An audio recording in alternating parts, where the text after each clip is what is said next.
दूसरे बर्तन के अंदर गर्म पानी डालकर इस केक को बेक किया जाता है और इसे ठंडा करने के लिए उल्टा रखा जाता है।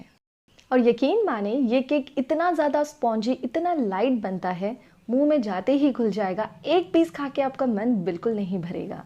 यहाँ स्क्रीन के ऊपर आप दो इमेजेस देख रहे हो, दोनों ही परफेक्ट बेक केक हैं, लेकिन दोनों दिखने में अलग हैं। तो ये कैसे होता है ये मैं आपको आगे समझाती हूँ। इस केक की खास बात यह है कि इस केक को आप छोटे छोटे पीसेस में कट कर लीजिए, लेकिन इसके क्रम्स नहीं निकलते। ये केक खाने में गीला गीला या चिपका चिपका बना है, काफ़ी ऑयली ऑयली सा लग रहा है, ऐसा कोई भी प्रॉब्लम इस केक में नहीं आता। तो चलिए बनाते हैं। ये केक बनाने के सारे इंग्रेडिएंट्स हैं, ये सारे के सारे रूम टेम्परेचर पर हैं। बहुत सारे व्यूवर्स की डिमांड की वजह से आज का केक हम अंडे इस्तेमाल करके बना रहे हैं, लेकिन आप इसे बिना अंडे के भी बना सकते हो। ऐसा ही बढ़िया टेक्सचर इसमें आएगा। वो कैसे करना है ये भी मैं आपको आगे साथ साथ बताते जाऊंगी। मैंने यहाँ पे ये मैदा लिया है, लगभग ये ½ कप जितना है। मेजर करके भी मैं आपको बताती ही हूँ। ये है पीसी हुई चीनी, थोड़ी चीनी को मिक्सी में लेके पीस लिया, ये भी ½ कप है। यह है वैनिला एसेंस, 1 टीस्पून जितना हम लेंगे। ये है तेल, ये सिर्फ हमें थोड़ा सा ही लगने वाला है। 1 चुटकी जितना नमक। ये है कॉर्न स्टार्च या कॉर्नफ्लावर, जो हम चाइनीज डिश में सूप को थिक करने में यूज़ करते हैं। ये भी हमें 1 टेबलस्पून जितना लगेगा। थोड़ा सा हम दूध इस्तेमाल करेंगे। और ये है बेकिंग पाउडर, जो केक बनाने में इस्तेमाल होती हैं। एकदम सही और सटीक मेजरमेंट के लिए कुछ मेजरिंग स्पून्स और कप की ज़रूरत पड़ेगी। सबसे पहले आप 2 बोल ले लीजिए और मैंने यहाँ पे ना एक झारा रखा है। इसके अंदर हम अंडे को फोड़कर इस झारे के ऊपर सावधानी से डालेंगे। हमें ये करना है कि अंडे की सफ़ेदी और अंडे का पीला भाग अलग अलग हो जाए। आजकल मार्केट में ऐसा टूल भी मिलता है जिससे आप ये एग योक और एग वाइट को अलग कर सकते हैं। अब ऐसा हम अलग क्यों कर रहे हैं, इसका भी कारण है। बिल्कुल आराम से हमने ये जो अंडे का पीला भाग था ये दूसरे बोल के अंदर ट्रांसफ़र कर लिया। याद रखिएगा, इस अंडे के सफ़ेद भाग के अंदर ये पीला मिक्स नहीं होना चाहिए, वरना केक का जो टेक्सचर है ना, आपको जैसा वीडियो में दिख रहा है वैसा नहीं मिलेगा। अंडे के इस पीले भाग को हल्के हाथों से हमें बस थोड़ा सा बीट कर लेना है, थोड़ा मिक्स कर लेना है। हमने जो 1 चुटकी नमक लिया है ये आप इसी में डाल दीजिए और मिक्स कर लीजिए। अगर आप ये केक बिना अंडे के साथ बनाना चाहते हो तो इसमें आपको बटर यूज़ करना पड़ेगा। बटर की क्वांटिटी थोड़ी सी ज़्यादा होगी और एकदम सॉफ्ट बटर आपको इसमें चाहिए।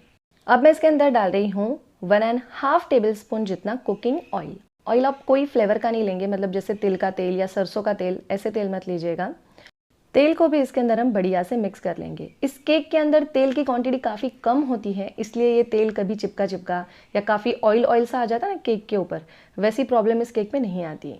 अब मैं डाल रही हूँ 2 टेबलस्पून जितना रूम टेम्परेचर पर है ये दूध, लगभग 1 टीस्पून जितना वनीला एसेंस। इस मिक्सचर को ज़्यादा तेज़ नहीं, हल्के हाथों से मिक्स करना है और अब हम इसे साइड में छोड़ देते हैं। अब हमारे पास जो ये एग वाइट है, इसे क्या करना है, इसे फेंटने के लिए मशीन की सहायता से ये काम बहुत जल्दी होगा, या आप विस्क लेके भी ये काम कर सकते हो। मीडियम स्पीड के ऊपर पहले मशीन को चलाना है और यहाँ पे देखिए आप झाग इसके अंदर होते जाएगा। अगर अंडे का पीला भाग सफ़ेद भाग के अंदर ज़रा सा भी मिक्स हो जाए तो एग वाइट फोमी टेक्सचर में नहीं आ पाता, इसलिए दोनों को केयरफुली अलग करना पड़ता है। जब ये इस तरीके से थोड़ा सा झागदार हो जाए तो जो चीनी हमने ली है उसको इसके अंदर मिलाना है। एक बार नहीं, थोड़ी सी चीनी मैंने डाली। हम इसे मिक्स कर लेंगे। ये बढ़िया से मिक्स हो चुकी है। फिर से जो बची हमारे पास है उसे भी मिक्स कर लेंगे। टोटल हमने पूरी रेसिपी के अंदर ½ कप जितनी पीसी हुई चीनी का इस्तेमाल किया है। ये इतना ज़्यादा फोमी और इतना लाइट हो जाता है, इसी की वजह से केक में टेक्सचर सेम लाइट वेट और स्पॉन्जी सा आता है। आप यहाँ पे देख सकते हैं, इसमें स्टीफ पिक आने तक इसको वीप करना पड़ता है। ये देखिए, मीडियम स्पीड के ऊपर मशीन को चलाते जाइए और इसमें ऐसे स्टीफ पिक आने लग जाएंगे। और ये देखिए कितना बढ़िया सा ये मिक्सचर बनके तैयार है। हम इसे साइड में रखते हैं। अब हम मैदे को ऐड करेंगे। मैदे को देखिए कैसे नापना, एकदम दबा दबा के कप नहीं भरना, इसलिए मैं आपको भर के ही बताती हूँ। ये कप है, सिर्फ सिंपल मैं चम्मच से कप के अंदर डाल रही हूँ, दबाना नहीं है बिल्कुल भी। और इस तरीके से ½ कप जितना यहाँ पे ये मैदा आ गया। अब ये 1 टेबलस्पून जितना कॉर्नस्टार्च इस कप के अंदर ही डाल देती हूँ, मतलब मैदे के अंदर ही मैंने डाल दिया है। कॉर्नस्टार्च हम इसलिए डालते हैं क्योंकि इससे केक के क्रम्स कम निकलते, केक थोड़ा सा फर्म बनता है। और इस केक के अंदर अंडे होने की वजह से बेकिंग पाउडर का यूज़ भी कम करना पड़ता है, जो कि सिर्फ 1/4 टीस्पून जितनी हम ले रहे हैं। अगर इस केक को आप चॉकलेट फ्लेवर में बनाना चाहते हो तो इसके अंदर आप 2 टेबलस्पून जितनी कोकोआ पाउडर डाल सकते हो। मैदे को हमें मिक्स करना है पीले मिक्सचर के अंदर, तो इसलिए मैंने छन्नी में इसको छान लिया है ताकि सारी चीज़ें बढ़िया से मिक्स भी हो जाएं। और इसे हल्के हाथों हम इस पीले भाग के अंदर मिक्स कर लेंगे। ये पीला मिक्सचर और सफ़ेद मिक्सचर दोनों को हमें कंबाइन करना है, लेकिन उससे पहले जो भी केक टिन आप यूज़ करने वाले हो उसको ग्रीस करके पेपर का लाइनिंग वगैरह लगा के रेडी रखें। गर्म पानी रेडी रखें और माइक्रोवेव में मैं इसको बेक करके आज बताने वाली हूँ, इसीलिए इसे प्री हीट करके भी रखेंगे। या तो अगर आप गैस के ऊपर बेक करेंगे तो फिर आपको कढ़ाई को प्री हीट करना है। अब ये थोड़ा सा सफ़ेद मिक्सचर इस पीले मिक्सचर के अंदर मैं मिक्स कर लेती हूँ। थोड़ा थोड़ा करके मिक्स करना है, लेकिन बिल्कुल लाइट हैंड से कट एंड फोल्ड मेथड का यूज़ कीजिए और हल्के हाथों जस्ट इसको फोल्ड कीजिए। ज़ोर ज़ोर से इसको नहीं मिक्स करना, वरना इतना जो एरिएशन आपने इस सफ़ेद मिक्सचर के अंदर बनाया है वो किसी काम का नहीं रहेगा।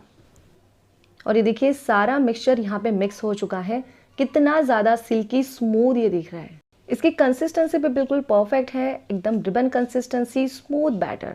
अब केक टिन के अंदर इसे ट्रांसफ़र कर दीजिए। केक टिन को टैप ज़रूर करना है, वरना एयर बबल्स इसके अंदर रह जाएंगे। अगर आपके पास बेकिंग ट्रे है तो आप बड़े ट्रे के अंदर इस टीन को रखिए। मेरे पास बेकिंग ट्रे नहीं है तो मैंने एक और बड़ा टीन लिया है, उसके अंदर केक टिन को रखा है। ये बैटर इसके अंदर पोर कर दीजिए और बिल्कुल सावधानी से जो बड़ा केक टिन है ना उसके अंदर आप गरम गरम पानी डाल दीजिए। इसे हॉट वाटर बाथ टेक्निक कहते हैं। इस टेक्निक से जो केक बेक होते हैं उसकी जो एजेस होती है, मतलब जो साइड्स होती हैं, वो दिखने में आपको सफ़ेदी दिखेगी और ऊपर का जो सरफेस है उसको क्रैक्स भी नहीं जाता और ऊपर से बहुत ही प्यारा सा गोल्डन कलर आता है। अगर आप डायरेक्ट इस केक को बेक करेंगे, ऐसे वाटर में रख के नहीं किया, तो साइड से भी केक ब्राउन होगा, ऊपर से भी होगा। तो दोनों मेथड का फ़र्क शायद अभी आप समझ गए होंगे। कन्वेक्शन मोड ऑन करके 180 डिग्री सेल्सियस पर इस केक को 80 मिनट लगते हैं बेक होने के लिए, लेकिन शुरू में मेरे अवन का जो सेटिंग है वो सिर्फ पहले 60 मिनट का ही साइकिल लगता है। इसके बाद में मुझे 20 मिनट और लगाने पड़ेंगे, तो ये 60 मिनट मैंने पहले लगा लिए। नॉर्मल केक के मुकाबले इस केक को बेक होने में ज़्यादा समय लगता है क्योंकि हम इसको पानी के अंदर बेक करते हैं। अगर आपने डायरेक्ट केक को बेक किया है तो लगभग आपको 40 मिनट लग जाएंगे, केक बेक हो जाएगा। 60 मिनट के अंदर ये केक सही से बेक नहीं हो पाता है, 80 मिनट इसको लग जाते हैं, 70 से 80 मिनट लगेंगे। फिर से मैंने टाइम बढ़ा दिया था और अभी आप देख रहे हो केक बढ़िया से बेक हो चुका है। अब थोड़ा सा ही पानी नीचे बचा है और केक जैसे ही आप अवन से बाहर निकालेंगे ना, सीधा उसको उल्टा करके ठंडा करना है। मैंने एक स्टैंड रखा, स्टैंड के ऊपर जाली रख दी और केक टिन को इसके ऊपर उल्टा करके रख दिया है।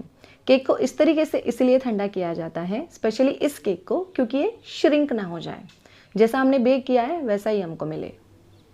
इस टेक्निक को अपसाइड डाउन कूलिंग टेक्निक भी कहते हैं। ये टेक्निक अक्सर इस तरीके के केक को ठंडा करने में यूज़ की जाती हैं। 5-10 मिनट के लिए इसको ऐसा ही रहने दीजिए, फिर हम इसको सीधा कर लेंगे। डिमोल्ड हो जाएगा आराम से और यहाँ पे देखें केक बढ़िया से बेक होके तैयार है। सिर्फ 2 अंडों का केक था इसलिए ये छोटा है। अगर आप 4 अंडे यूज़ करके बनाएंगे तो हाइट और भी ज़्यादा बढ़िया आएगी। मतलब आपने जैपनीज़ शिफॉन केक देखा होगा, उतना ही ज़्यादा स्पॉन्जी और बिल्कुल लाइट टेक्सचर लाने के लिए अगर आप 6-7 अंडे यूज़ करेंगे ना तो और ज़्यादा राइस और ज़्यादा स्पॉन्ज आता है। ये केक खाने में बहुत ही ज़्यादा शानदार लगता है फ्रेंड्स, बिल्कुल मुंह में घुल जाएगा। इसके पीसेस भी नीट एंड क्लीन निकलते हैं, ज़्यादा क्रम्स इसमें आते नहीं, जालीदार होता है। और इस केक के ऊपर आप लेयर करके आइसिंग भी कर सकते हो। एक बार आप इसे ज़रूर ट्राई करें, आपको ये बहुत पसंद आएगा। तो आपको हमारी आज की रेसिपी कैसी लगी मुझे कमेंट करके ज़रूर बताएं। अगर आप एगलेस केक देखना चाहते हैं तो मैंने डिस्क्रिप्शन में सारे लिंक्स प्रोवाइड किए हैं, वहाँ से जाके आप वो वीडियो देख सकते हो। मिलते हैं नेक्स्ट रेसिपी में, तब तक के लिए बाय बाय।